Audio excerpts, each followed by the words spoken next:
지켜주시네. 다시 한번 아무것도 두려워 말라. 아무것도 두려워 말라.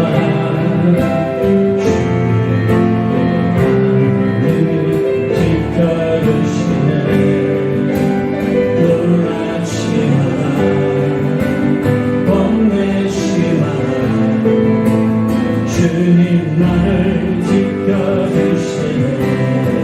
아멘. 내 맘에 힘에 겨워, 내 맘에 힘에 겨워 지칠지라도 주님 나를 지켜주시네. 세상의 험한 풍파 몰아칠 때도 주님 나를 지켜주시네. 주님은 나의 산소, 주님은 나의 요새, 주님은 나의 소망, 나의 힘이 되신 여호와. 전부 고백합니다. 아무것도 두려워 말라. 아무것도 두려워 말라. 주의 하나님이 지켜주시네. 놀라지 마라. 겁내지 마라. 주님 나를 지켜주시네. 아멘. 내 맘에 힘에 겨워, 내 맘에 힘에 겨워 지칠지라도 주님 나를 지켜주시네. 세상의 험한 풍파 몰아칠 때도 주님 나를 지켜주시네. 주님은 나의 산소, 주님은 나의 요새, 주님은 나의 소망, 나의 힘이 되신 여호와. 내 맘에 힘에 겨워, 내 맘에 힘에 겨워 지칠지라도 주님 나를 지켜주시네. 세상의 험한 풍파 몰아칠 때도 주님 나를 지켜주시네. 주님은 나의 산소, 주님은 나의 요새, 주님은 나의 소망, 나의 힘이 되신 여호와. 주님은 나의 산소, 주님은 나의 산소, 주님은 나의 요새, 주님은 나의 소망, 나의 힘이 되신 여호와. 한 번 더 고백합니다. 주님은 나의 산소, 주님은 나의 산소, 주님은 나의 요새, 주님은 나의 소망, 나의 힘이 되신 여호와. 자, 우리 이 시간은 강단과 목사를 위해서 기도합니다.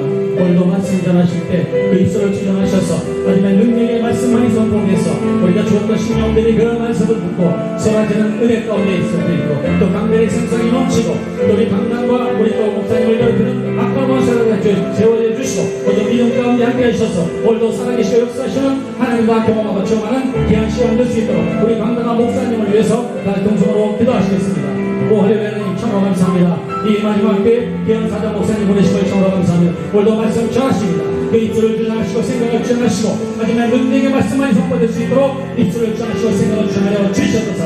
예수님께 주었던 신령들이 그 말씀을 듣고 쏟아지는 그의 은혜 가운데 가는 귀한 은혜의 말씀만이 선포될 수 있도록 입술을 주장하여 주시옵소서. 또 강단의 생성이 넘치게 하시고 그 목사님을 괴롭히고 강단을 괴롭히는 악한 원수를 다 져주시고 믿음 가운데 함께 하셔서 오늘도 살아계시고 역사하시는 귀한 은혜 가운데 갈 수 있도록 주여 인도하시고 역사하여 주시옵소서. 감사드리며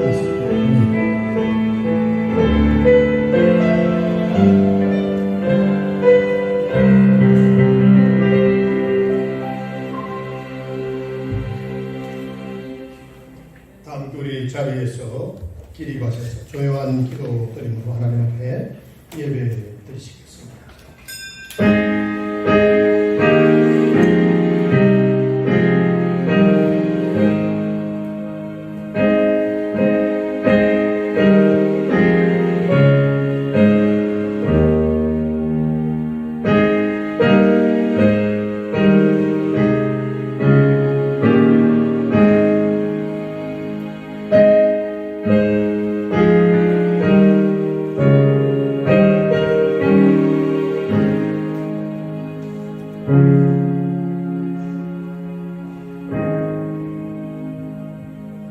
너희 성도들아 여호와를 경외하라.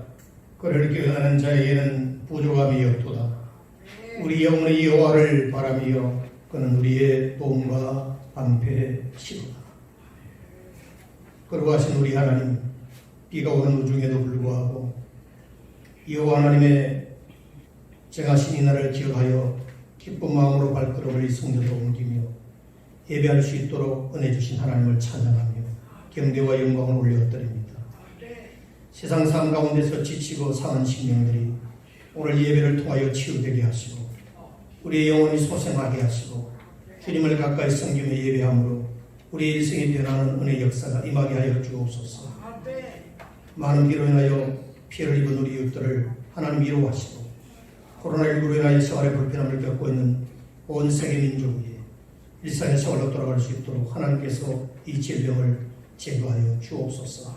시종을 맡깁니다. 우리 주님 홀로 영광받아 주옵소서. 예수님의 이름으로 기도하옵나이다.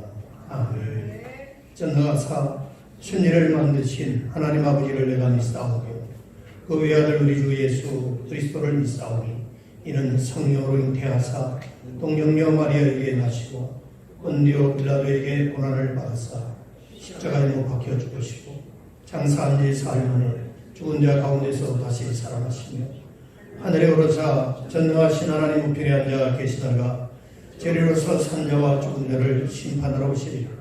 성령을 믿사오며 거룩한 공회와 성도와 서로 교통하는 것과 죄를 사하여 주시는 것과 몸이 다시 사는 것과 영원히 사는 것을 믿사옵나이다. 아멘. 우리 앉아서 220장 찬송하시겠습니다.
박종철 안수집사님께서 기도하시겠습니다.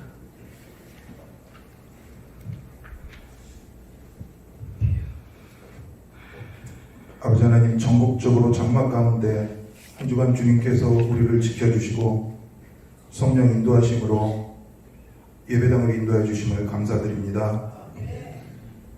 특별히 아버지 하나님, 저희를 세상 가운데 택하시고 삶을 인도해 주시는 하나님 은혜에 감사드립니다.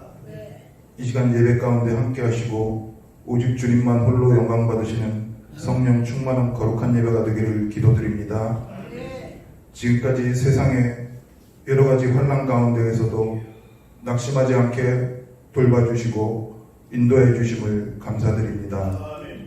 특별히 질병의 환난으로부터 지켜주시고 성령의 은혜로 구원받는 성도의 삶을 하루하루 살아가도록 도와주심을 감사드립니다. 지속되는 전염병으로 인하여 저희들이 하나님으로부터 멀어지지 않도록 도와주시기를 원합니다.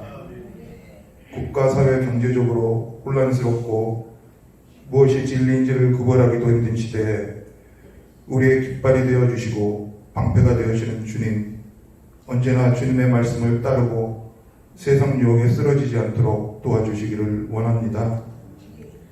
국가와 사회가 혼란한 시기에 올바르고 청렴하고 분별력 있는 지도자들이 세워지게 하시고 이 나라가 사회 정치적으로 건강하게 되기를 원합니다. 아버지 하나님, 도와주시고 위정자들이 주님을 두려워하는 마음을 가질 수 있도록 주님 함께하여 주시옵소서. 몸된 교회 위에 성령이 시간마다 임재하기를 원합니다. 은혜 가운데 더욱 부흥하게 도와주시기를 원합니다. 예배가 더욱더 회복되기를 바라며 지역사회의 빛과 소금의 역할을 감당하고 교회를 통해서 전도와 구원의 역사가 있기를 믿습니다. 또 많은 믿음의 동역자를 보내주시고 함께하여 주시기를 원합니다. 그래서 성교회를 통해서 주님의 나라가 튼튼히 서가는 축복이 있기를 바랍니다. 아버지 하나님, 목사님 영역간의 강건함을 허락하시고 말씀 가운데 성령이 임재하기를 원합니다. 예배의 시종을 주님께 부탁드리며 우리를 구원하신 나사렛 예수의 이름으로 기도드렸습니다. 아멘.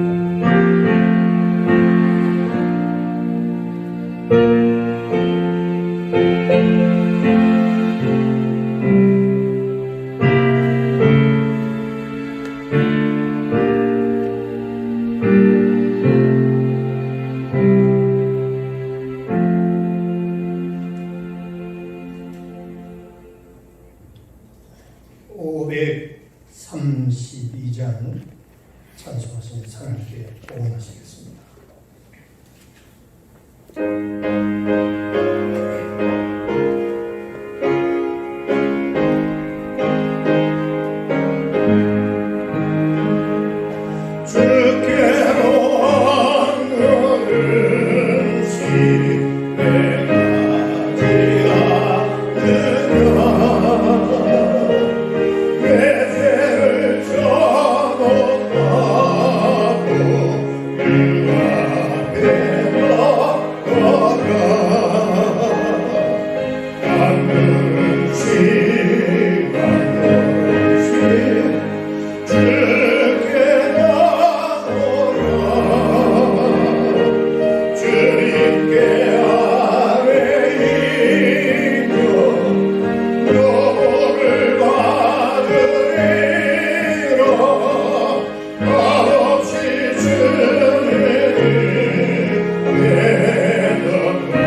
축복하여 주옵소서. 멸마다 드리는 성경금, 건축금도 하나님 옆에 약속하여 드리는 귀한 예물이오니 그 선을 하나님 받으시고 기뻐하여 주시고 복 내려주시고 하나님 나라를 위하여 심었사오니 주님 영광 받으시고 이 땅 위에서도 30배, 60배, 100배 열매가 맺혀져서 우리 현실의 열매가 아름답게 꽃 피워지고 열매 맺는 거룩한 역사가 있게 하옵소서. 육신이 약한 자 치료하여 주옵시고 강건하게 하여 주옵시고 아버지 하나님이여 또한 경제적인 필요를 구하는 자에게 차고 넘치는 물질의 복도 주시옵시고 믿음이 연약한 자에게 강하고 담대한 믿음을 주시며 하나님을 뜨겁게 사랑하며 섬기는 믿음의 사람으로 거듭날 수 있도록 축복하여 주옵소서. 오늘 아버지 하나님 앞에 예배 사역을 위하여 헌신 봉사하는 모든 종들에게 동일한 은혜와 복을 주시옵시고 우리 주님 홀로 영광받아 주옵소서. 여러 사정으로 인하여 이 자리에 나오지 못한 우리 교우들 어디 있든지 함께 예배할 수 있도록 그들의 모든 마음과 삶을 합력하여 선을 이루시고 함께 모여 예배하며 교제할 수 있도록 인도하여 주옵소서. 축복하고 예수님의 이름으로 기도하옵나이다. 아멘.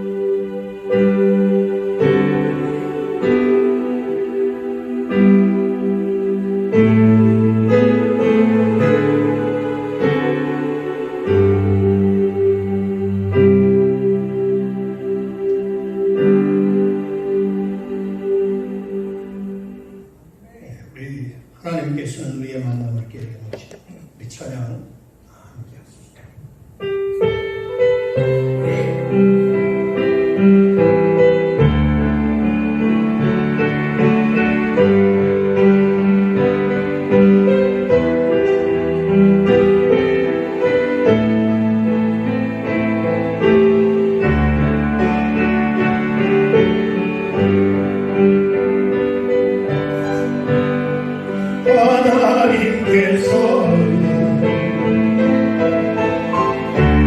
우리의 만남 깨게 오셨네. 깨게 오셨네. 우리 나라에 어디든 가리라. 어디든 가리라. 주 위에서란 무엇이든 하리라. 당신과 함께 무엇이든 하리라. 당신과 함께 일어나려 우리는 하나 되려 함께 걷네. 함께 걷네. 하늘하고 진 사랑 안에서 우리는 기다리며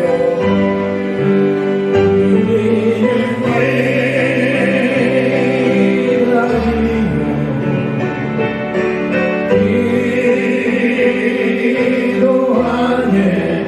우리의 삶의 사랑 넘치라디오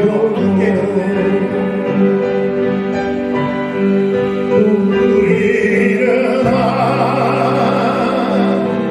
되며 함께 걷네. 하늘하고 진 사랑 안에서 우리는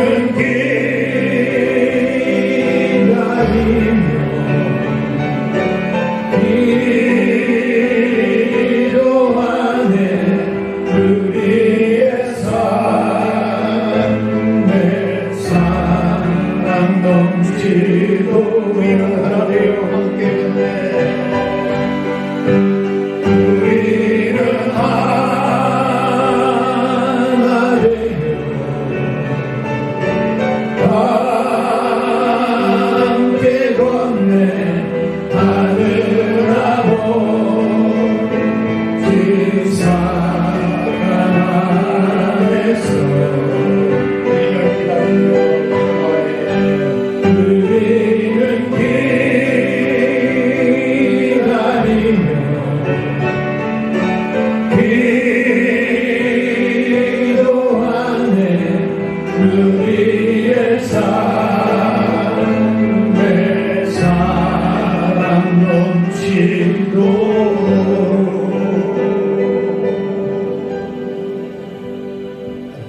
아멘. 우리 옆 사람과 한번 인사하십니다. 주 안에서 평안하셨습니까? 만나서 반갑습니다. 네.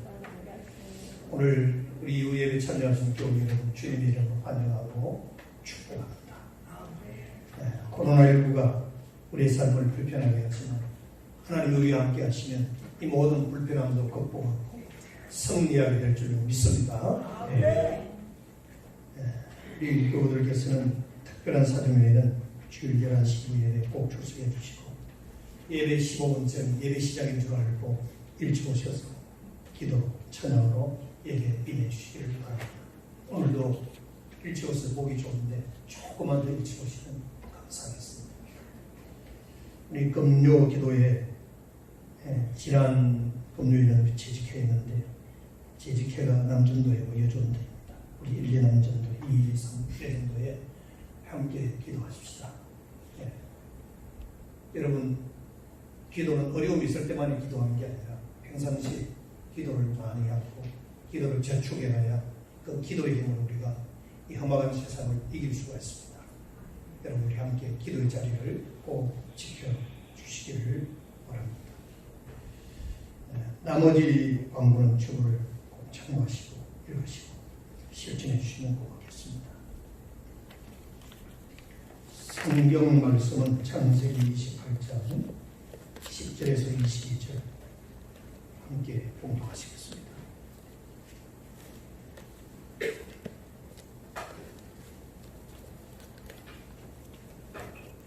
창세기 28장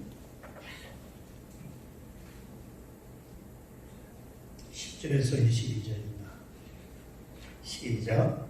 야곱이 보헤들 세바에서 떠나 하란으로 향하여 가더니 한 곳에 이르르는 해가 전지라 거기서 유숙하려고 그곳에 한 돌을 가져다가 베개로 삼고 거기 누워 자더니 꿈에 본즉 사다리가 땅 위에 서 있는데 그 꼭대기가 하늘에 닿았고 또 본즉 하나님의 사자들이 그 위에서 오르라 내리라 하고 또 본즉 여호와께서 그 위에 서서 이르시되 나는 여호와니 너의 주 아브라함의 하나님이요 이삭의 하나님이라. 네가 누워있는 땅을 내가 너와 내 자손에게 주리니 내 자손이 땅에 티끌같이 되어 네가 서쪽과 동쪽과 북쪽과 남쪽으로 퍼져나갈지며 땅의 모든 족속이 너와 내 자손으로 말미암아 복을 받으리라. 내가 너와 함께 있어 네가 어디로 가든지 너를 지키며 너를 이끌어 이 땅으로 돌아오게 할지라. 내가 내게 허락한 것을 다 이루기까지 너를 떠나지 아니하리라 하신지라. 야곱이 잠이 깨어 이르되 여호와께서 과연 여기 계시거늘 내가 알지 못하였도다. 이에 두려워하여 이르되 두렵도다. 이곳이여 이것은 다름 아닌 하나님의 집이요 이는 하늘의 문이로다 하고 야곱이 아침에 일찍 일어나 베개로 삼았던 돌을 가져다가 기둥으로 세고 그 위에 기름을 붓고 그 이름을 베델이라 하였더라. 이 성의 옛 이름은 루스더라. 야곱이 소원하여 이르되 하나님이 나와 함께 계셔서 내가 가는 이 길에서 나를 지키시고 먹을 떡과 입을 옷을 주시오. 내가 평안히 아버지의 집으로 돌아가게 하시오면 여호와께서 나의 하나님이 되실 것이요 내가 기둥으로 세운 이 돌이 하나님의 집이 될 것이요 하나님께서 내게 주신 모든 것에서 10분의 1을 내가 반드시 하나님께 드리겠나이다 하더라. 아멘. 할렐루야. 오늘 여기 설교 제목은 하나님을 만나셨습니까? 라고 하는 제목인데 우리 한번 따라서 하십니다. 하나님을 만나셨습니까? 옆 사람 보고서 이렇게 했습니다. 가까이. 하나님 만나셨습니까? 네. 저는 이 질문이 우리에게 상당히 굉장히 중요한 질문이면서도 또 부담이 되는 질문이에요. 네. 제가 왜 이런 부담스러운 질문을 여러분에게 하게 하는가 하면 우리 신앙생활에 있어서 굉장히 중요하기 때문에 너무너무 중요하기 때문에 왜냐하면 하나님을 인격적으로 만나지 않고 피상적으로 교회를 출입하는 분들이 너무 많거든요. 다르게 말하면 구원의 확신이 없이 다니는 분들이 많다는 겁니다. 그래서 제가 가끔 여러분들에게 오늘 이 시간 오늘 이 밤에라도 여러분이 운명한다면 천국에 갈 확신이 있습니까? 라는 질문이 그냥 헛된 질문이 아닙니다. 다시 한번 하겠습니다. 여러분 오늘 이 밤에 돌아가신다면 하나님 나라 갈 확신이 있습니까? 네. 대답해 주세요. 네. 제가 늘 말씀드립니다. 예수 그리스도를 믿는 사람은 천국에 가고 안 믿는 사람은 못 가지. 종교인은 확실히 천국 못 갑니다. 그리스도인은 천국에 갑니다. 정말 내가 언제 어디에서 무슨 일로 하나님을 만나는가, 이게 너무 참 중요합니다. 제가 뭐 구원파는 아닙니다만 나름대로의 영적인 어떤 체험의 시기, 그 상황들은 누구에게나 있을 것입니다. 저는 1974년도 겨울 제가 학생지를 출석하던 시골 고향교회에서 처음으로 부흥회를 개최하던 그때 첫날 집회 2시간 전에 혼자 가서 기도하다가 하나님을 전적으로 만나고 또 회개 기도와 더불어 감사의 기도, 그리고 하나님께 저에게 또 보너스로 더불어 방언의 은사까지 받았습니다. 네. 그때 그 시간 지금도 잊혀지지 않습니다. 너무 생생합니다. 오늘 성경에 등장하는 야곱이 하나님을 처음으로 만난 것은 형 에스가 가져야 될 장자권을 탈취하여 도망가던 도망자의 신세로서 고향을 떠났을 때 일어난 사건입니다. 야곱이 정처 없이 돌베개를 베고 노숙하고 있을 때 꿈속에서 하나님은 야곱을 찾아와서 만났습니다. 야곱이 하나님을 찾은 것이 아니라 하나님이 야곱을 찾아오셨습니다. 예기치 않은 때에 예기치 않은 방식으로 우리에게 나타나실 때가 있습니다. 그래서 16절의 말씀처럼 여호와께서 과연 여기 계시거늘 하고 고백하게 만드는 겁니다. 오늘 이 자리에 여호와 하나님께서 계시는 줄로 믿으시기 바랍니다. 성령으로 임재하여 계십니다. 예수 그리스도를 믿는 성도들의 마음속에 내주하여 계십니다. 이 만남은 야곱의 인생의 전환점에서 이루어지는 것을 보게 되는데, 아마 이 만남 때문에 야곱의 인생이 결정적인 전환점을 이루었다라고 말하는 것이 더 정확할 것입니다. 다시 말하면 우리가 예수님을 만나면, 하나님을 만나면 분명히 인생의 전환점이 있습니다. 저는 그 예수님을 만나고 목사가 되었습니다. 이게 제 인생의 전환점입니다. 여러분에게는 어떤 전환점을 가지고 있습니까? 하나님 없이 자기 힘으로 자기 야망을 쫓아 살던 인생에서 하나님과 함께 하나님의 도우심으로 하나님의 복의 도구가 되는 인생이 된 사람이 바로 야곱입니다. 이 만남이 없었다면 바다다람에서 보낸 20년의 세월은 정말 무의미한 시간으로 보낼 수밖에 없었을 것입니다. 그가 집에서 도망쳐 나와서 외삼촌이 살아가는 바다나람으로 가는 여정에서 여호와 하나님을 만난 이 만남이 장차 그 생활 속에 20년의 긴 타국 생활 속에서 거뜬히 이길 수 있는 힘의 원동력이 되었다라고 하는 사실을 여러분 주목해야 합니다. 어쩌면 우리도 하나님께서 나에게 베푸신 그 처음 사랑, 그 은혜가 일생을 살아가는 원동력이 되고 힘이 되고 약속이 된다는 사실을 믿으시길 바랍니다. 그래서 제가 여러분에게 하나님을 만나느냐고 질문을 던져봅니다. 삼촌 라반이 10번이나 속이고 야곱 자신을 이용하고 있는데 가만히 있었겠습니까? 가만히 보니까 외삼촌 라반이 조카 야곱을 잘 속이는 거 보니까 이 집안이 아마 속이는 내력이 있는 것 같아요. 왜냐하면 야곱이도 속였거든요. 그런 DNA가 흐르는 것 같아요. 어쨌든 하나님을 만나지 못한 인생은 속고 속이는 그런 번잡스러운 상황 속에서 살아가는 것이 우리 인생의 현실입니다. 그러나 이제는 그가 하나님의 손아래 있음을 깨닫게 되었고 하나님의 때를 기다리며 인내할 수 있었습니다. 그래서 이 20년은 야곱에게 인격적인 연단의 시간이 되었고 가정과 물질적인 기반을 이루어서 복의 근원으로서 합당한 것이 되어가는 그러한 인생 여정이었다 하는 것을 야곱의 생애를 통해서 익히 알 수가 있습니다. 우리 인생에서 이처럼 하나님과의 만남이 정말 필요하고 중요합니다. 11번째 아들인 요셉이 당시 가장 강성했던 애굽의 총리 대신에 자리에 오르게 된 것은 어느 날 청년의 때 꾸었던 해와 달과 11별의 엎드려쳐라는 꿈을 꾸고 난 후였습니다. 일개 복동이었던 다윗을 한 나라의 지도자가 되는 꾸는 꿈을 꾸게 한 것도 하나님이 보낸 사자 사무엘이 그 인생에 갑작스럽게 찾아와서 그 머리 위에 기름을 부었을 때였습니다. 억으로서 평범한 삶을 살던 베드로를 2000년 전 교회사에 빛나는 대사도가 된 것은 사람을 낳는 억으로 부르신 예수님과의 만남 때문이었습니다. 자기 생각과 야망을 쫓아서 권력을 사람을 죽이는 데 쓰던 바울, 땅끝까지 이르러 수많은 사람을 살리고 구원하는 도구로 만들었던 것도 다메섹 도상에서 부활의 주님을 그가 만남으로 말미암아 그는 한편의 드라마와 같은 인생의 전환기를 경험하고 교회사에 길이 담는 사도 바울은 우리에게 익혀지고 있습니다. 우리에게는 하나님을 만나는 사건이 너무 필요합니다. 그래야 우리 인생이 변화됩니다. 사람들이 뜻밖의 만남을 좋아하거나 기대하는 이유는 두 가지가 있다고 합니다. 하나는 지금 사는 인생이 만족스럽지 못하다는 것 때문입니다.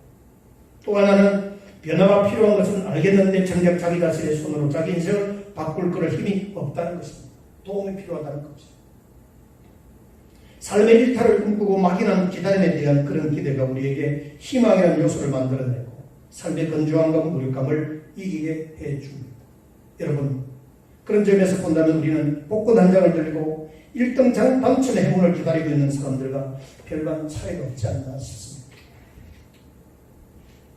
고흐의 그림 중에 보면은 복권 판매소 풍경이 나와요. 복권을 파는 판매소 풍경을 해서 그린 그림이에요. 비 오는 날 아침 수많은 사람들이 복권 판매소 앞에 모여 있습니다. 그런데 그들 대부분이 가난한 노인들이었습니다. 복권 가게 앞에 뒷모습만 보인 채 서 있는 그림입니다. 얼굴은 다 가려져 있고 등 뒤의 모습으로만 그려진 그림이에요. 그러나 고달픈 삶의 현실, 도무지 변화될 것 같지 않은 그런 현실에서 복권이라는 것은 단번에 자기 인생을 변화시킬 수 있는 수단으로 생각하기 때문에 얼굴을 가렸지, 등을 보이고 자기의 내면을 가렸지 줄을 서서 복권을 사는 겁니다.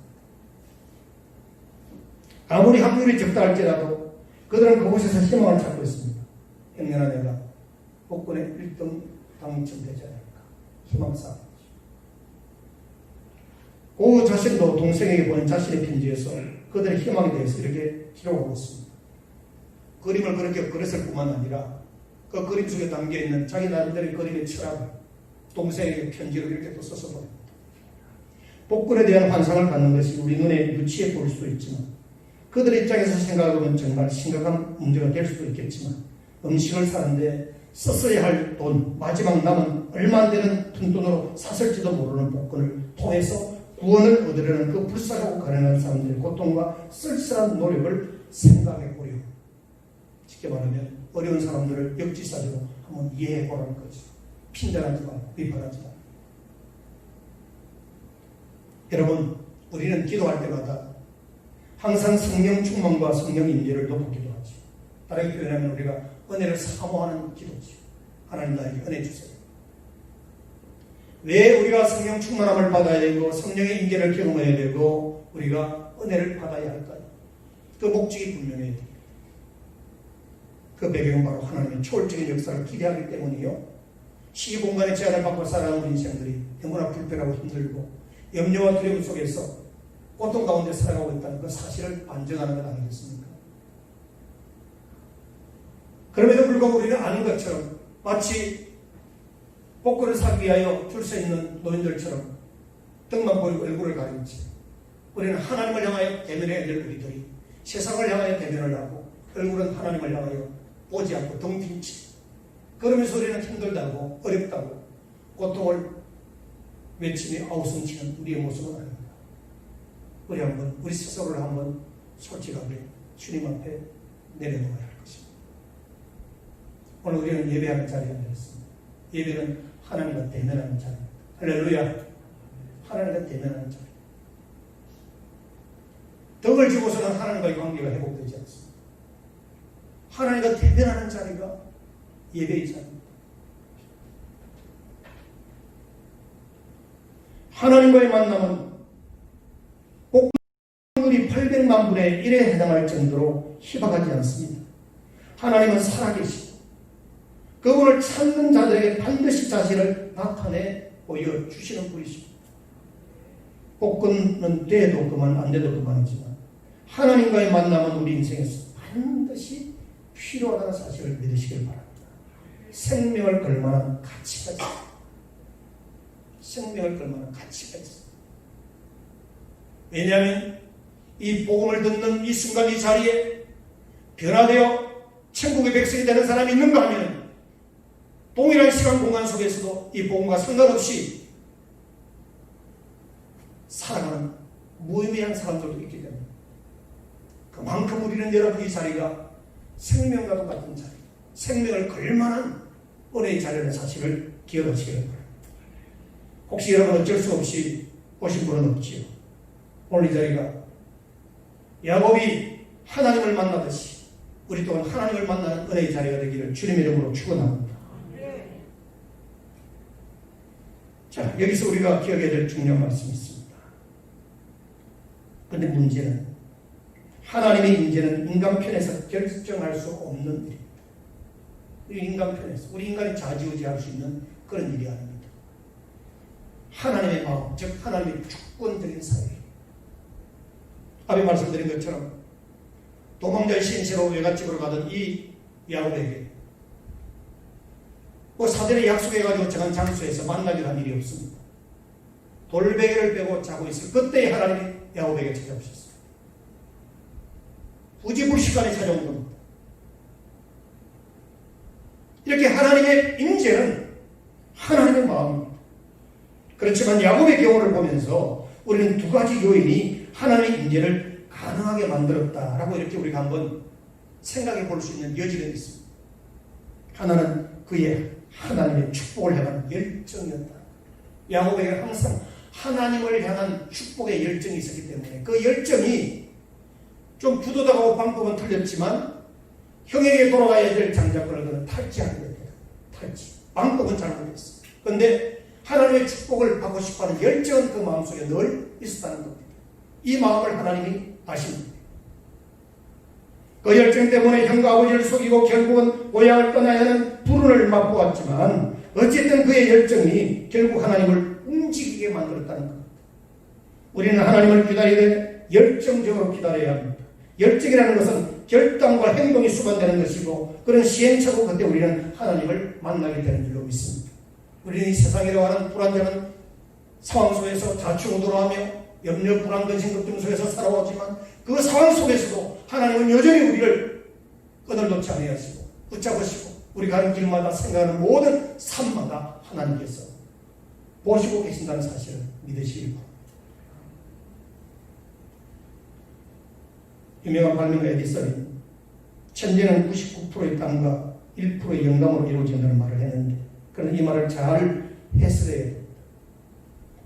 99%의 땅보다 더 중요한 것은 1%의 영감입니다. 어느 날 갑자기 이렇게 하면 되겠구나 하는 영감이 떠오르면서 우리는 일의 성공에 이르게 되는 것입니다. 그러나 문제는 이 일의 영감을 얻기 위해서는 99%의 땅을 헐려야 한다는 겁니다. 이 일의 영감은 99%의 땅을 흘린 자에게 주어지는 하나님의 축복인 것입니다. 하나님의 인재를 원하는 자는 부지런히 순종하고 기도할 때 하나님께서 그 길을 열어주시고 축복의 선물을 주실 것입니다. 제가 지난 금요 기도회 오늘 일부 예배에서도 잠깐 예를 들었는데 우리 노예의 제 친구 목사님 아들이 한동대학교를 나가서 카이스트에서 반도체 전자공학을 연구해서 석사학위를 받았어요. 그런데 이제 하도 이 친구가 탁월하니까 지도교수가 박사학위까지 받으라고 했지만 이미 삼성으로부터 장학금을 받고 공부를 쭉 해온 터라 삼성전자에 들어가서 연구원이 되었습니다. 그런데 이 친구가 카이스트 이제 석사 논문을 준비하는 가운데 매주 주말이면 토요일이면 예배를 드리기 위해서 아버지가 목회하는 교회 예배 드리기 위해서 토요일이면 올라왔다. 또 주말이면 내려갑니다. 근데 피곤해서 이제 버스를 타고 뛰겠죠. 잠깐 깜빡 자고 자기가 그 논문을 쓰면서 풀어야 될 어떠한 그 중요한 키를 싹 지나가면서 내가 이런 방향으로 논문을 쓰면 되겠구나 하는 확신을 가지고 그런 논문을 썼습니다. 그렇게 논문을 썼더니 석사학위 논문인데 얼마나 그 논문이 탁월한지 삼성전자에서 인정했고 또 세계 반도체 과학지에 올라가서 미국 샌프란시스코에 가가지고 세계 유명한 석학들이 반도체에 관계되는 이 석학들이 박사들이 모인 자리에서 발표를 하고 강의를 했습니다. 지금도 그 형제가 쓴 논문이 박사들이 지금도 많이 인용할 정도로 뛰어난 논문이 됩니다. 그런 차에 이제 들어가지 얼마 안 돼서 바로 과장하게 되고 있는 차에 수년 전에 이명박 정부 시절에 한국 기초과학연구소를 대덕에다 세웠는데 이 기초과학연구소는 국가공기관 마찬가지. 그래서 온 연구소들 그 연구비 총망난 만큼 더 많은 연구비를 투자한 아주 무제한의 연구비를 투자한 아주 의미 있는 그런 연구소예요. 최고의 브레인들이 다 모이는 거예요. 근데 그러게 이제 한번 광고가 나와서 이력서를 냈답니다. 냈는데 그 유명한 아이비리그 출신 박사들은 다 떨어지고 한 명 딱 뽑는 이 형제가 됐어요. 석사예요, 석사. 근데 이 논문이 너무 탁월하고 그 연구소에서 필요한 정말 중요한 연구 자료라서 이 형제를 합격을 시키는데 그냥 이게 뽑는 게 아니에요. 1차 합격, 2차 합격, 실현조회까지 사도팔조까지 다 보는. 그래서 합격이 됐어요. 그래서 다음 주 오늘부터 출근한대요. 다음 주. 네. 그런 얘기를 저에게 간증을 하면서 하나님 정말 살아계시고 정말 내가 참 미력하지만 내가 목회는 변변하게 못하지만 하나님은 우리 자녀들을 통해서 영광을 받으시고 위로해 주셔서 너무 감사해요. 그런 얘기를 하더라고요. 맞습니다. 자기 개인의 노력도 필요하지만 순간적으로 하나님께 주시는 그 모자람을 채워주실 때 상상할 수 없는 폭발적인 엄청난 축복이 우리에게 임하는 줄 믿으시기 바랍니다. 믿으시면 아멘 하십시오. 네. 정말 중요한 부분입니다. 하나님의 인재를 원하는 자는 부지런히 순종하고 기도해야 합니다. 하나님 그 모든 열심과 신실함을 다 보시고 계십니다. 잠깐 차에서 피곤해서 깜빡지 않은 그 순간에 지혜 주셔서 그 방향으로 논문을 써서 세계적으로 뛰어난 논문이 되었다. 다른 하나는 야곱이 빈 그릇이 되었다고 되어 있습니다. 그 인생이 무엇으로 가득 찬 사람들에게는 하나님은 나타나시지 않습니다. 뭔가 내 삶에 대하여 인간적으로 만족감을 누리고 하나님 없이 거기에 인생을 삶을 걸어버리면 하나님은 거기에 역사하지 않습니다. 나타나지 않습니다.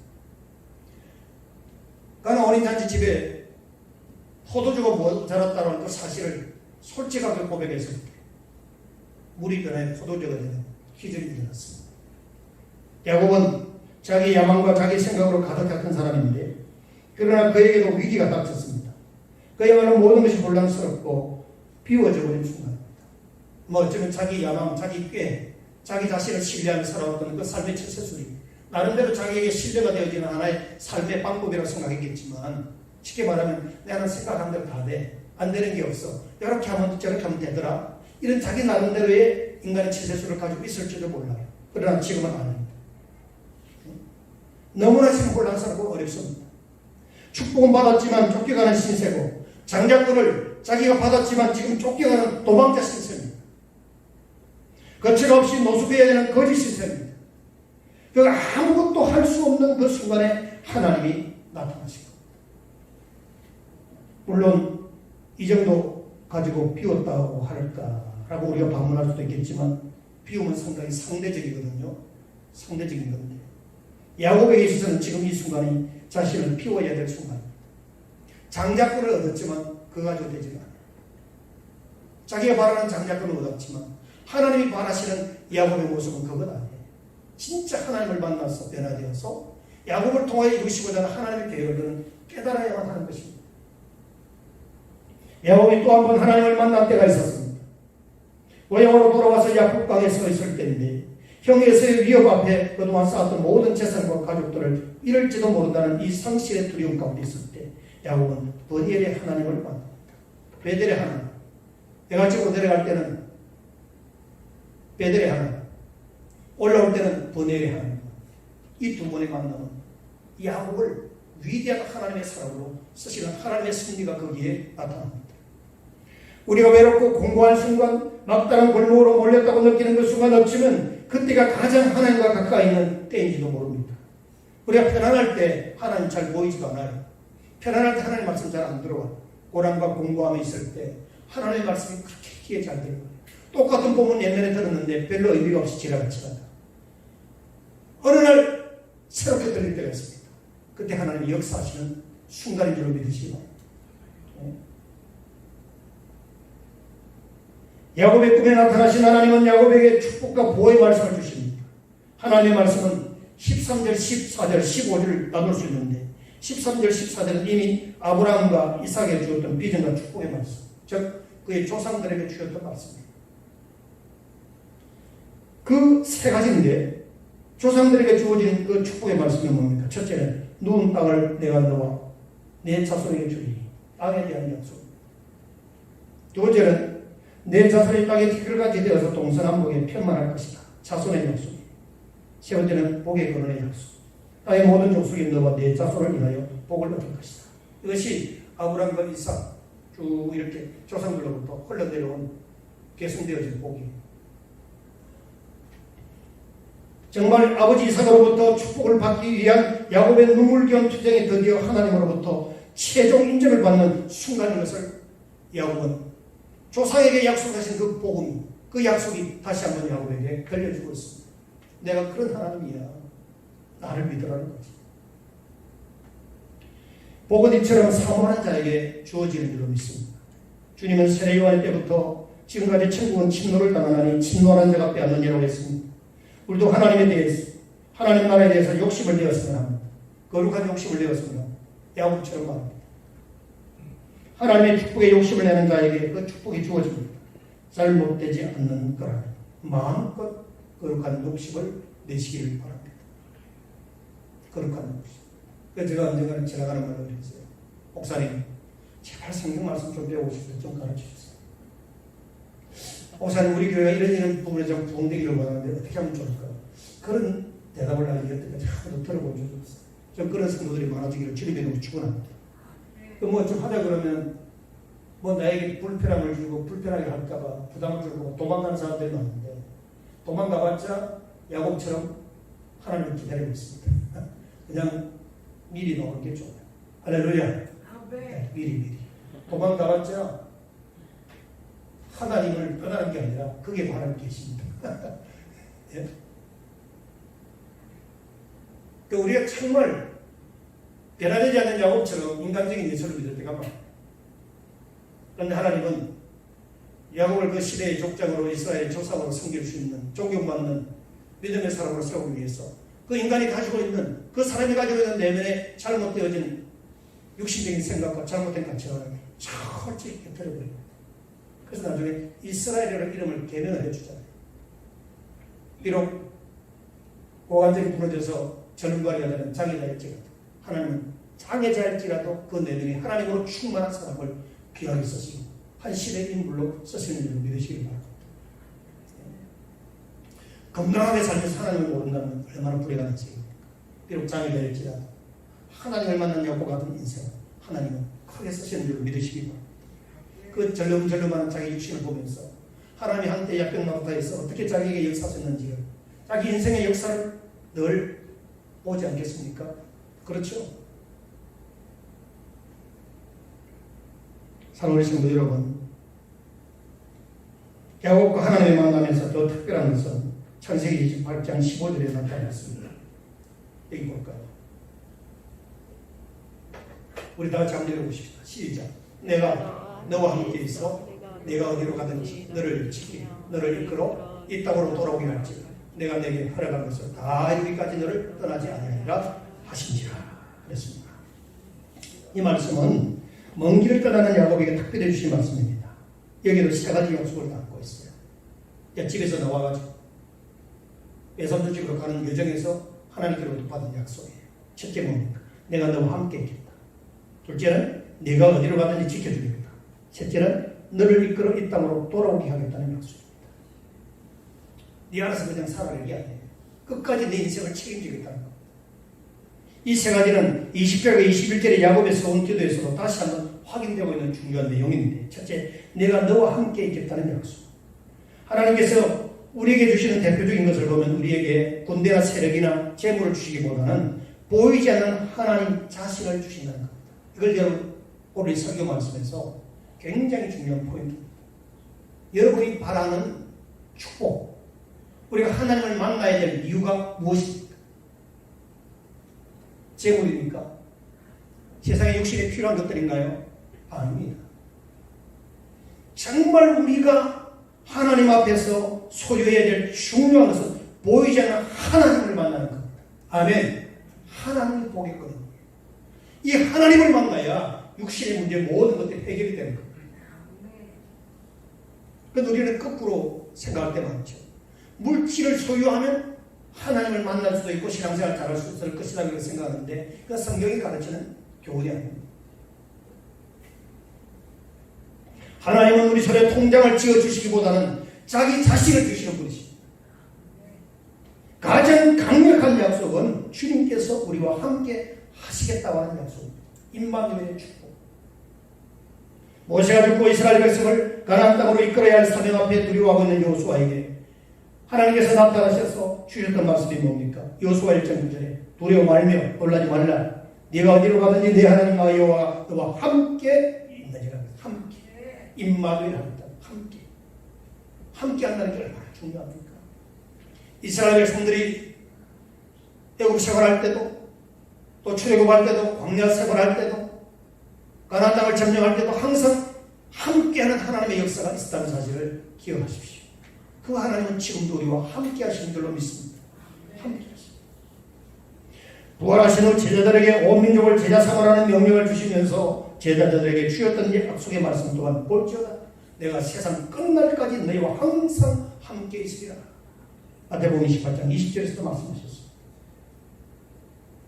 예수님의 이름이 바로 임마누엘 아닙니까? 그 뜻은 우리와 함께 하시는 하나님. 예수님은 우리와 함께 하시는 분입니다. 우리와 함께 하시는 하나님의 모습은 모래 위에 발자국이라고 하는 시만큼 잘 표현하고 있는 드문 시라고 저는 생각하는데 이 모래 위에 발자국이라는 이 시에 보면 이런 내용이 있어요. 어느 날 밤 어떤 사람이 꿈을 꿉니다. 근데 주님과 함께 해변을 걷고 있는 꿈입니다. 그는 모래 위에 있는 두 사람의 발자국을 봅니다. 하나는 자신의 것이고 또 하나는 주님의 것이었습니다. 그런데 어느 순간에 한 사람의 발자국만 있었습니다.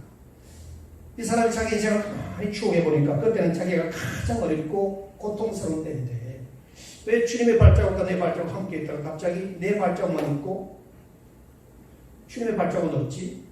그 발자국 하나만 다 생각한 거예요. 이상하다. 주님이 사라졌나? 섭섭한 마음이 든 그는 주님께 물었습니다. 주님, 제가 당신을 따르기로 했을 때 늘 저와 함께 하겠다고 하셨잖아요. 그런데 제가 당신을 가장 필요로 하는 순간에 왜 한 사람의 발자국만 있는 거예요? 왜 제일 힘든 순간에 저를 버리셨나요? 라고 질문을 합니다. 따지듯이. 그러자 주님께서 그 사람에게 대답합니다. 사랑하는 자녀요, 나는 너를 결코 버려둔 적이 없단다. 시련과 고통을 겪는 그 순간에 너는 네가 본 그 발자국은 너의 발자국이 아니라 내가 너를 업고 걸었던 나의 발자국이란다. 할렐루야. 사랑하는 성도 여러분, 우리는 혼자가 아니에요. 우리와 함께 하시는 주님이 계세요. 내가 힘들고 어려워할 때 그냥 너 혼자 알아서 걸어 살아 이렇게 내팽개치는 무책임한 하나님이 아닙니다. 우리가 힘들고 어려울 때 고통하며 눈물을 흘릴 때 하나님은 우리를 업고 걸어가시는 걸 믿으시기 바랍니다. 그런 주님의 따뜻한 온기를 지금 느끼지 못하십니까? 하나님이 나를 지금 업고 걸으신다는 그런 따뜻한 온기 말이에요. 둘째는 너를 지키겠다고 하는 약속이에요. 곁에 있으면서 지켜주시겠다는 약속입니다. 위험으로부터 지켜주시고 굶주림의 위기에서 지켜주겠다는 겁니다.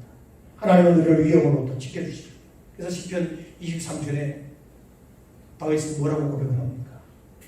내가 사망의 엄청난 골짜기로 다닐지라도 해를 두려워하지 않을 것은 주께서 나와 함께 하십니다. 주의 지팡이와 막대기가 나를 안위하시리이다. 늑대나 절벽의 위험이 있지만 양들은 두려워하지 않습니다. 왜냐하면 목자의 지팡이와 막대기가 지키고 그들을 보호하고 있기 때문입니다. 사람이나 재물은 한계가 있습니다. 우리 자녀들을 우리가 어떻게 지킬 수 있습니까? 가정에서야 지킨다고 하지만 문 밖을 나서는 순간부터는 우리는 어떻게 할 도리가 없습니다. 뭘 하는지, 누구를 만나는지 아무도. 건강하게 돌아온 것만 해도 감사해요. 어떤 때는 아이고 왔구나, 서거 왔구나. 근데 뭐하게 살았는지 물을 기회도 없어요. 그렇죠? 예, 부모예요. 물론 우리가 자녀를 신뢰하니까 정직하게 바르게 살아야겠지 하고는 그런 기대심이가 있지만, 그래도 또 부모 앞에 솔직하게 얘기 못하는 그런 심정도 있어요. 이게 우리가 살아온다 삶의 예정이고 깨동한 바가 아니겠습니까? 시편 121편 4절에 보니까 이스라엘 지키시는 자는 졸지도 아니하시고 주무시도 아니한다 그랬습니다. 하나님은 우리가 무엇을 먹을까, 무엇을 마실까, 무엇을 입을까 하는 모든 염려에서 해방될 것을 말씀하십니다. 그래서 마태복음 6장 32절에 너희 천국에서 이 모든 것이 너에게 있어야 할 줄을 아시느니라. 우리가 구하는 것도 아시지만 내가 미처 구하지 못한 것까지도 하나님 다 알고 계셔서 주시는 하나님, 그분이 바로 우리가 믿는 하나님이신 줄로 믿습니다. 하나님은 우리를 굶기지 않으십니다. 요즘 굶어 죽는 사람 별로 없어요. 아마 굶어 죽을 것 같아 염려하는 죽는 사람들이 더 많을 것 같아요. 염려하다. 굶어서 죽는 게 아니라 예쁘지려다가 굶다가 병나서 죽어요. 다이어트 하더라.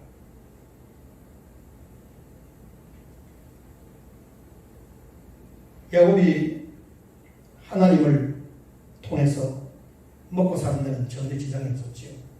비록 도망자가 되어서 예상종 집에서 모성살이하면서 살았지만 하나님 그의 생명을 책임져 주었습니다.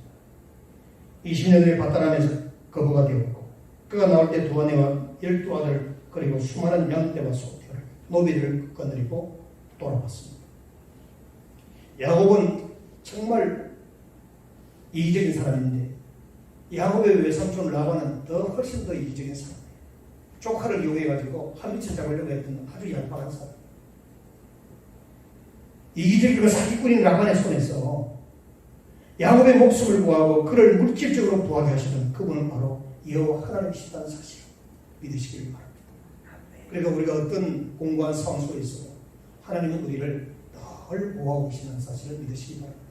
우리가 철없이 투정하고 내 마음대로 살아갈지라도 항상 우리는 하나님의 손 안에서 움직이고 있다는 것을 알아야 합니다. 세 번째로는 이 땅으로 돌아오게 하겠다는 약속인데 아마 야곱이 가장 간절히 원했던 약속이었을 것입니다. 그가 살아야 될 곳은 바다나라는 게 아닙니다. 지금 잠시 형 에서에게 돌아갈 장자권을 탈취하고 도망가서 먹고 살기 위한 하나의 수단으로서 배산준 집에서 빌부터 살고, 어쨌든 거기서 자기 노력을 통해서 하나님 은혜 가운데 또 거부가 되고 또 아내도 없고 또 지성대를 거느리고 노비를 거느리는 그러한 육신적인 복을 받았습니다. 그러나 그가 살 곳은 바다나라는 게 아닙니다. 고향으로 돌아올 것입니다. 우리가 사는 이 세상이 아무리 편리하고 좋은 세상이랄지라도 우리가 여기서 살아야 될 존재입니까? 아니죠. 우리가 가야 될 본향이 어디입니까? 천국. 할렐루야. 천국으로 가야 돼요. 아버지가 계신 곳으로 가야 되는 겁니다. 혹시 여러분 가기 싫어서 투정 부리시는 분 계시나요? 네. 우리는 다 천국 백성인 줄 믿으시길 바랍니다. 네. 야곱이 라반의 집에서 20년을 머문 후 다시 고향으로 돌아와 베들레 가서 하나님께 제사를 드립니다. 그 장면을 이렇게 기록하고 있습니다. 창세기 35장 6절 7절에 야곱과 그와 함께 모든 사람이 가나안 땅 루스 곧 베델에 이르고 그가 거기서 단을 쌓고 그곳을 엘 베델이라 불렀습니다. 이는 그의 형의 낯을 피할 때에 하나님이 그에게 거기서 나타나셨습니다. 돌아오면서 도망가던 20년 전의 삶을 추억하는 거예요. 베델, 하나님의 집. 하나님은 충실히 이 약속을 지키셨어요. 이 약속의 실현은 곧 이스라엘 민족들이 가졌던 희망이기도 하는데, 개인 인생사로 보면은 야곱이가 집에서 뛰쳐나와 도망쳐 바다나라에 가서 살다가 다시 돌아오는 이 과정을 보면 마치 이스라엘 백성들이 바벨론 포로로 끌려갔을 때 다시 돌아오겠다고 하는 하나님의 약속과 비슷합니다. 야곱이도 그 약속을 믿고 돌아왔듯이 이스라엘 백성들도 그 약속을 믿고 돌아오게 된 줄로 믿으시기 바랍니다. 그래서 우리 그리스도인은 어디서부터 어디로 돌아온 자들입니까? 세상으로부터 하나님께로 돌아온 자들. 할렐루야. 돌아와 어서 돌아와.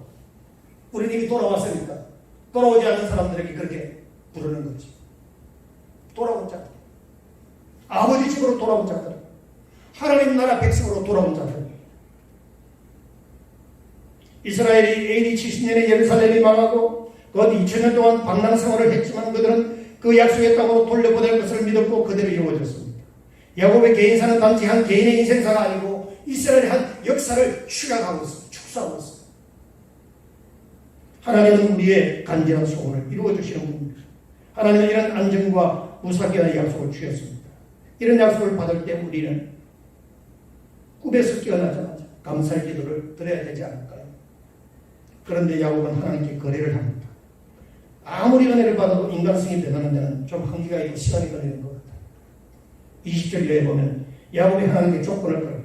영어로 조건을 입토라고 따르죠. 만일 뭐뭐 하면 만일 이렇게 하면 내가 이렇게 하겠다는 조건들이 나오는데 20절과 21절이 조건이에요. 하나님이 하셨던 약속을 반복하고 있습니다. 야곱이 뭐라고 말합니까? 야곱이 서원하여 가로되 하나님이 나와 함께 계시사 내가 가는 이 길에서 나를 지키시고 먹을 양식과 입을 옷을 주사 나로 평안히 아버지 집으로 돌아가게 하시오면 조건들이 나와요. 하시오면 지금 이제 고향을 하자 돌아가는데 그 인생도 보니까 불안한 거예요. 옛날에 하도 사고를 치고 돌아온 사람이라. 그리고 또 하나님 은혜 가운데 이제 재벌은 되었지만 돌아가는 길이 그렇게 평안하지를 못해요. 왜? 자기 앞에 형이 기다리니까 애써. 나로 평안히 아버지 집으로 돌아가게 하시오며 조건을 내버려요. 이 약속을 지키면 다음과 같이 하겠다고 하나님과 거래를 제시합니다. 좀 표현을 잘못했습니다. 이래야 우리 이해가 잘 가요. 조건을 걸어요. 세 가지 조건입니다. 여호와께서 나의 하나님 되실 것이고 쉽게 말하면 나에게 내가 원하는 이 기도의 제목을 들으시고 응답해 주시고 축복을 주신다면 여호와께서 나의 하나님이 되실 것이고 아니 그것도 보통 부은 게 아니에요. 자기가 하나님이라고 안 해도 하나님은 여전히 하나님입니다. 그리고 그 조건을 통해서 하나님을 한번 신뢰해 보겠다고 얘기하는 거죠. 여호와께서 나의 하나님 될 것이고 그 다음에 내가 기둥으로 세운 이 돌이 하나님의 절이 될 것이고 하나님께서 내게 주신 모든 것을 10분의 1을 내가 반드시 하나님께 드리겠다. 아주 강력한 거래를 합니다. 네. 마치 이런 것 같아요. 당신의 능력을 보고 당신을 예배할지 안 할지 결정하겠다는 겁니다. 하나님께 굉장히 무서워 떨었겠죠? 아닙니다. 하나님께서 요 녀석 봐라. 여전히 인간적인 기질을 가지고 있네. 이 녀석을 내가 조상 때부터 약속한 그대로 복을 주었고 내가 너와 함께 하겠다고 신뢰하라고 그랬는데 여전히 아직도 신뢰하는 믿음이 약하구나 하는 그런 판단이 하나님 편에서 보면 있었을 것입니다. 근데 야곱은 몰라요. 야곱의 서원은 참 어린애 같은 서원이라 할 것입니다. 당신이 확실히 약속을 이해한 것을 보고 난 후에는 내가 이렇게 당신을 대우하겠다는 겁니다. 참 무섭죠? 혹시 우리도 그렇게 신앙생활을 하고 있지 않습니까? 사실 우리 신앙이란 것이 처음부터 온전한 믿음을 가질 수는 없습니다. 처음에는 신앙생활을 하나님을 시험하는 것처럼 출발하지요. 당신이 복을 주시면 믿겠다는 태도. 다행인 것은 하나님과 그분의 능력을 인정하고 있다는 것이 일말의 기대감이 있습니다. 우리 인생에서도 하나님과 한번 약속해 보십시오. 하나님께서 나를 이렇게 만들어 주신다면 나는 당신을 위해서 이렇게 하겠습니다. 나를 최고의 부자로 아니면 최고의 자리로 아니면 이 일에 성공을 주시면 이렇게 살겠습니다. 하며 좀 뭔가 인간적이지만 하나님 앞에 뭔가 복에 대한 열정을 가지고 그런 소원 기도를 한번 해보십시오. 그냥 속으로만 하지 말고 간절하게 기도해 보십시오. 하나님은 그런 사람을 마다하지 않으실 것입니다. 할렐루야. 여러분, 야곱의 위대한 점은 그가 하나님 앞에 소원 기도를 했다는 겁니다. 구체적으로 인생의 목표를 정하고 그에 따른 자신의 행동을 소원의 형태로 말했다는 점입니다. 야곱의 인생은 그 소원대로 이루어졌고 또한 그 소원대로 행동을 한 사람입니다. 우리가 잘 아는 한나도 자기에게 아들을 주시면 그 아들을 평생 하나님의 제사장으로 바치겠다는 소원을 했죠. 바울은 갱그리아 성원이 있는 곳에서 머리를 깎으며 소원을 했습니다. 여러분, 이 소원이라고 하는 것은 하나님 앞에서 내가 어떻게 살거나 무엇을 하겠다는 결심 아니겠습니까? 오늘 이 시간 여러분, 하나님 앞에서 어떤 결심을 하시기를 바랍니다. 주신 은혜에 대한 인간의 반응이 소원의 형태로 나타나야 합니다. 할렐루야. 하나님과 나와의 약속이죠. 하나님은 우리를 구원하시기 위하여 메시아를 보내시겠다는 그 약속을 성취하시고 이루셨어요. 그 구원의 은혜를 받은 우리가 하나님 앞에서 어떻게 살아야 되겠다라고 하는 하나님 앞에 대한 자신과의 약속, 서원이 있어야 되지 않겠습니까? 오늘 이 시간 그러한 하나님을 만난 여러분이라 그런 약속과 서원이 있어지기를 주님의 이름으로 축원합니다. 그런데 서원을 하고 나면 그것을 이루시는 분은 하나님이신데 우리는 잊을지라도 하나님은 기억하셔서 그 서원을 이루어지도록 만드십니다. 그래서 창세기 31장 13절에 보니까 나는 베델 하나님이라 네가 거기서 기둥에 기름을 붓고 거기서 내게 서원하였으니 하나님이 다 기억하고 있는 거예요. 야곱이 하나님 앞에 서원한 것을 다 기억하고 있어. 내게 서원하였으니 지금 일어난 곳을 떠나서 내 출생대로 돌아가라. 고향으로 돌아가라. 이때는 바다나람에서 20년이 되던 해였고 야곱은 하나님의 음성을 들은 후에 고향으로 돌아갈 결심을 합니다. 하나님이 야곱의 소원을 기억하셨다가 그대로 이루시게 하시고 이스라엘 조상이 되었습니다. 야곱은 서원을 말로만 한 것이 아니라 물질의 서원까지 했습니다. 11조의 서원입니다. 목숨을 살려주고 고향으로 돌아가게 한다는 약속만 이루어진다면 자기 재산의 절반을 내어놓아도 결코 손해가 아닐 것입니다. 속된 말로 미치는 장사 아니에요. 아이고 아까워라가 아니에요. 그런데 우리는 이 개수 논리에 많이 녹아지고 유혹을 받습니다. 남은 것을 생각하지 않고 나간 것만 생각해요. 그렇죠? 계산이 빠른 야곱은 이 순간에 10분의 1만 내어놓겠다고 소문을 합니다. 하나님 편에서 볼 때는 우습기도 하겠지만 하나님은 이 결단 또한 받아들입니다. 신앙적으로야 모든 것이 다 하나님께서 주셨다고 고백하지만 실제는 모든 것이 자기 핏땀으로 버는 것 아닙니까? 그렇죠? 그래서 내어놓기가 아까운 것이 재물입니다. 우리가 일생 동안 살면서 하나님을 믿는다고 하면서 하나님 앞에 11조를 한 번도 못 드리고 금요 기도에도 한 번도 못 해보고 새벽 기도 한 번도 못 해보고 그 자랑은 결코 아닙니다. 그렇지 않습니까? 정말 하나님을 만났습니까 여러분? 정말 하나님이 여러분의 아버지십니까? 정말 예수 그리스도가 여러분의 구주이십니까? 인생의 주인 세상의 모든 만물을 주관하시는 분이 창조주 하나님이심을 믿습니까? 지금의 아무것도 가진 것이 없기에 어떤 소원도 할 수 있겠지만 막상 위기가 지나고 어느 정도 부유함을 얻은 후에는 이 약속을 지키기가 힘들 것입니다. 왜 우리는 욕심의 지배를 받는 존재입니다. 그러나 야곱은 서원을 물질의 형태로 고백하였습니다. 물질에 가는 곳에 우리의 마음도 가는 거예요.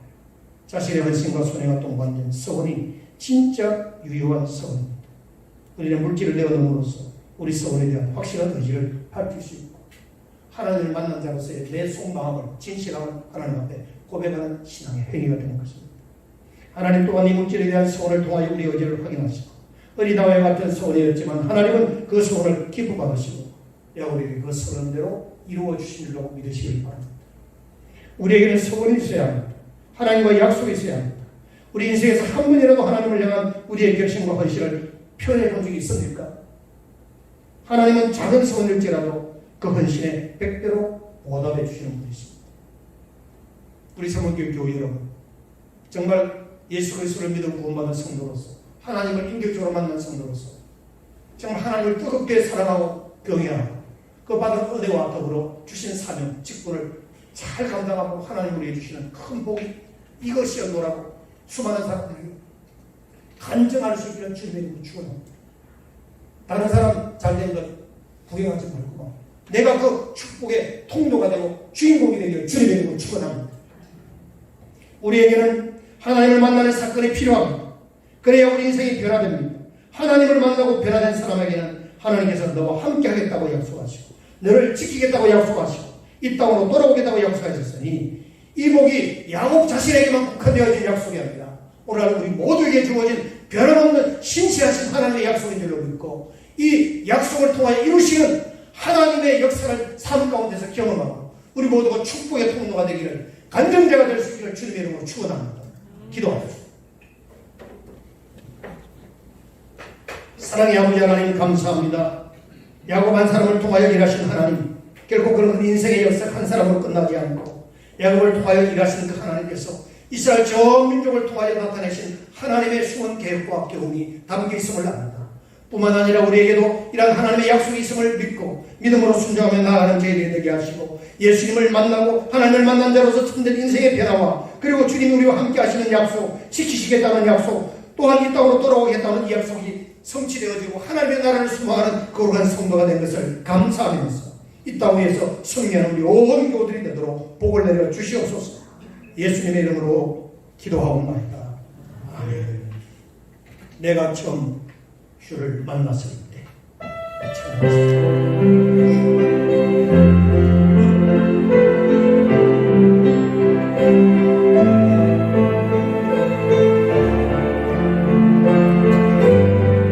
내가 처음 주를 만났을 때 내가 처음 주를 만났을 때 외롭고도 쓸쓸한 외롭고도 쓸쓸한 모습 말없이 홀로 가시니 말없이 홀로 걸어가시니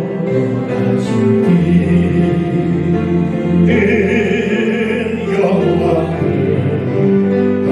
바라보는 나를 정령의 형제 부르다 정령의 구원해 나의 영원 너를 원하여 주신 많은 도마처럼 흐르네 내가 주를 처음 만난 내가 다시 주를 만났을 때 내가 다시 주를 만났을 때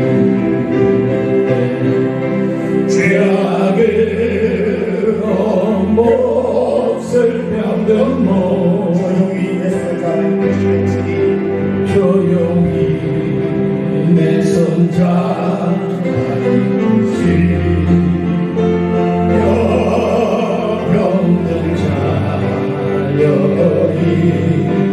눈물 흘리며 참회하였으니 눈물 흘리며 참회하였었네 나의 믿음이 뜨거웠었네 그러나 죄악이 나를 삼키고 내 영혼 갈 길을 잃었네 사랑하는 여러분들이 눈을 조용히 감으시고 우리의 삶이 역시 하나님과 동접하며 하나님과 대면하는 자리가 되고 영원히 하나님과 대면함으로 약속을 하기와 이루어진 약속이 성취되었습니다. 여러분 하나님 언제 만났습니까? 무슨 일로 하나님을 만났습니까? 혹시 만나지 못했다면 이 시간 살아서 역사하시는 사랑의 하나님 은혜의 하나님 축복의 하나님을 만나기를 원하십니다. 간절히 하나님 앞에 기도하십시오. 무엇이 하나님을 만나지 못하게 하는 오늘 자국이 우리 앞에 놓여있습니다. 나의 고집과 또한 세상을 사랑하는 마음과 그릇된 습관과 잘못된 인연과 가치관이 하나님의 생명의 복을 받아들일 수 없는 또 하나의 장벽이라면 그것을 무너뜨려 버리십시오. 깨뜨려 버리십시오.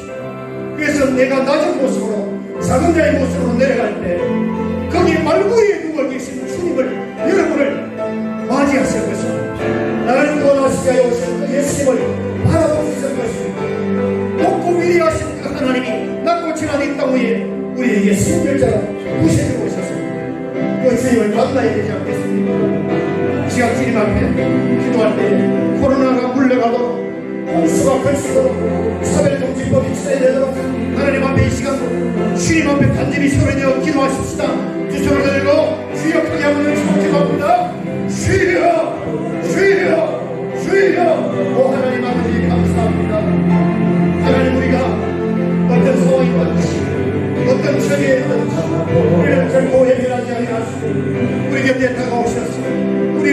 주시고 우리를 이렇게 세워주시고 우리를 치유하시고 우리를 복된 길로 믿습니다. 도망자의 시세였던 야곱을 찾아오셔서 만나주시는 하나님, 그가 내 삼촌 10에서 20년의 세월을 지난 동안에도 하나님과 함께 하시던 주님, 돌아올 때도 하나님께서 그와 함께 하시는 주님, 우리가 어디에 있든지 과거와 현재와 미래까지도 하나님 우리와 함께 하시고 가야 길을 지게 해주시고 영원한 하나님의 나라를 소망하며 나아가는 우리 인생의 여정 앞에 여러분이 수많은 문제와 위기와 어려움이 있다할지라도 하나님께서 이 길을 열어주시고 신의 역사여 주를 믿습니다. 하나님 우리 앞에 놓여있는 이 코로나19라는 생명을 물리쳐 주시옵시고 우리 앞에 아버지 하나님 복수가 하나님 굴러가게 하시고 아버지 하나님 역사의 감정을 전해내게 하시고 그래서 이 땅에 있는 하나님의 나라가 이루어지게 하여 주옵시고 우리가 부르짖는 이 기도의 제목이 성취되어지며 응답되어지는 그러한 은혜의 역사가 임하게 하여 주시옵소서. 오 하나님, 주님 만나 주옵소서. 주님 찾아와 주옵소서. 주님 역사하여 주옵소서. 주의 성령의 역사하여 주옵소서. 오 아버지 하나님, 주의 정력과 목의 정력과 이승의 자랑을 쫓아 살아왔던 우리 인생의 발걸음을 묻히고 우리를 구원하신 주의 생명을 주님 앞에 나이 시간이 하여 주시옵소서. 오 하나님의 성령 역사하여 주옵소서. 오 주님 믿습니다. 나의 영혼도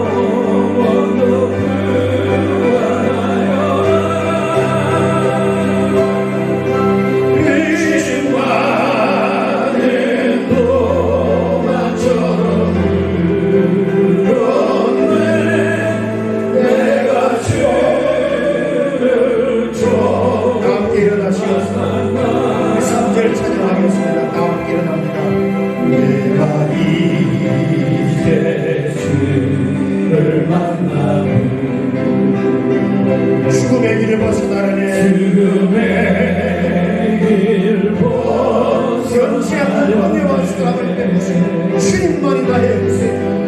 변치 않는 은혜와 사랑을 베푸신 그분만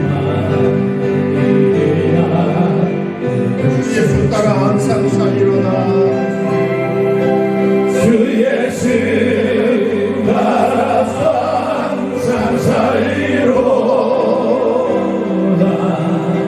십자가 지고 나가리라.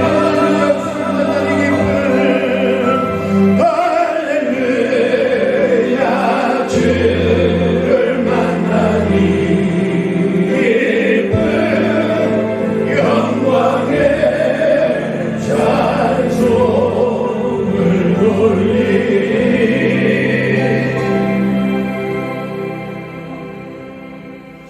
이제는 교회 머리가 되시며 우리의 구세주가 되시는 예수 그리스도의 은혜와 독생자 외아들을 십자가에 못 박혀 죽기까지 내어놓으신 하나님 아버지의 크신 사랑과 성령님의 감동감화 내주 역사하시니 야곱이 하나님을 만나 큰 복을 받고 변하여 이스라엘의 조상이 되었다. 그러한 하나님의 거룩한 살아계심을 오늘 후대들에게 그대로 증거하며 또 익혀 알게 하듯이 우리의 삶의 여정이 결코 실패한 인생이 아니라 하나님을 만남으로 말미암아 참으로 내가 이런 복을 받았노라고 간증하며 축복의 통로로서 일생을 아름답게 살기로 소원하며 기도하며 이 문을 나서는 교우들 10년 후에 저들의 가정과 자녀와 생후 후에 주님이 세우신 몸된 교회와 이 나라 민족 위에 이제로부터 영원까지 함께 있을지어다. 아멘.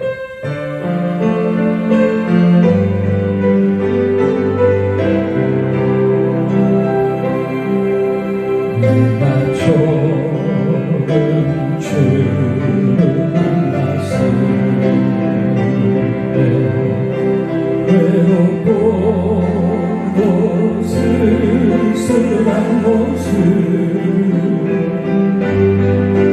말없이 홀로